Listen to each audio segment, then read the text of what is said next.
Hello everyone, কি অবস্থা সবার? আশা করি সবাই ভালো আছেন। তো আমিও ভালো আছি। তো সেদিন হঠাৎ বের হয়ে পড়েছিলাম আ আ কাশিয়ানী যাওয়ার জন্য, এবং কাশিয়ানী যে শতবর্ষী আম গাছ, আ সেখানে এখনো যাওয়া হয়নি আমার। আ সেজন্য বের হয়ে পড়া। তো চলুন যাওয়া যাক।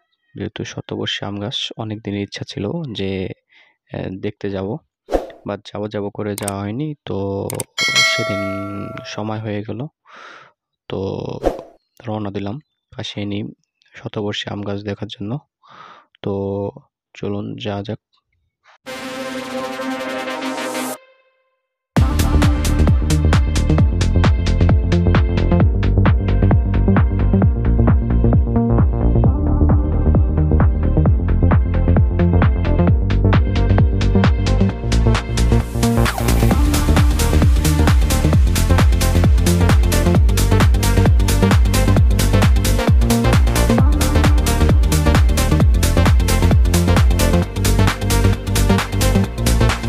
I'm with you.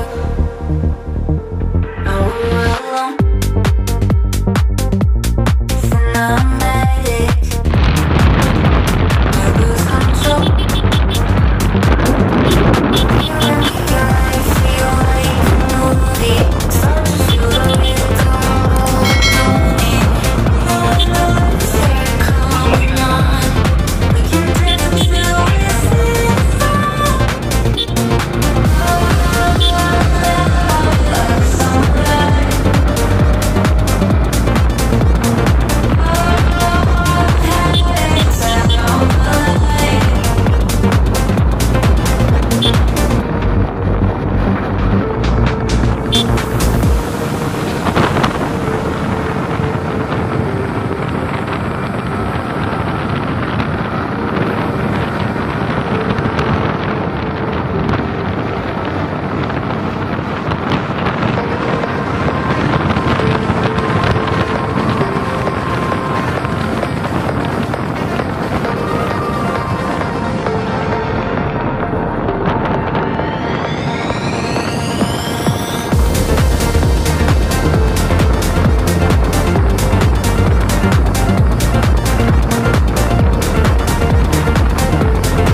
তো দীর্ঘ সময় অপেক্ষার পরেও অতঃপর আমি পৌঁছে গেলাম এই শতবর্ষী আম গাছ।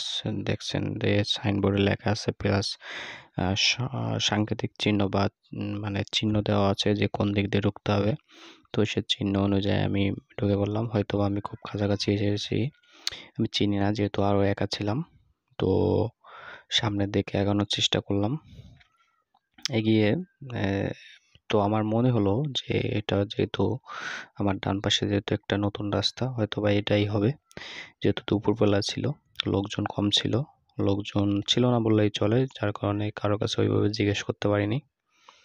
তো মনে হচ্ছে যে আমি আসলে আমার এই রাস্তা দিয়ে গেলেই আমার কাঙ্ক্ষিত যে শতবর্ষী আম গাছ সেটা অবশ্যই দেখতে পাবো বা দেখা পাবো। তো ফাইনালি চলে আসলাম, এবং শতবর্ষী আম গাছ আমার সামনে দেখতে পাচ্ছেন। তো দেখি গাড়ি থেকে নেমে তো ফটোশুট বা পুরোটা তুলে ধরার চেষ্টা করি।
অনেকক্ষণ দাঁড়িয়ে ভিডিও করার পরে অবশেষে আমি আমার গন্তব্য গোপালগঞ্জের উদ্দেশ্যে রওনা দিলাম। যেহেতু দুপুর সময় ছিল, একটু রোদের তাপ ছিল, কিন্তু ওই জায়গাটায় খুব বাতাস এবং ঠান্ডা পরিবেশ ছিল। বাট তবুও যেহেতু একা আসছি, একটু আনইজি ফিল হচ্ছিল, যার কারণে আমি একটু ঘুরে ঘুরে ফটো তুলে আমি বাড়ির উদ্দেশ্যে রওনা দিলাম। তো আশা করি সবার ভিডিওটা ভালো লাগছে বা লাগবে। তো আজ এই পর্যন্তই। তো সামনে আরও নতুন নতুন ভিডিও আসবে।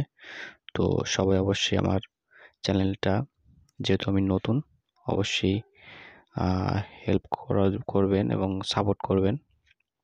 তো সবাইকে ধন্যবাদ জানিয়ে আজকের মধ্যে শেষ করছি। ধন্যবাদ।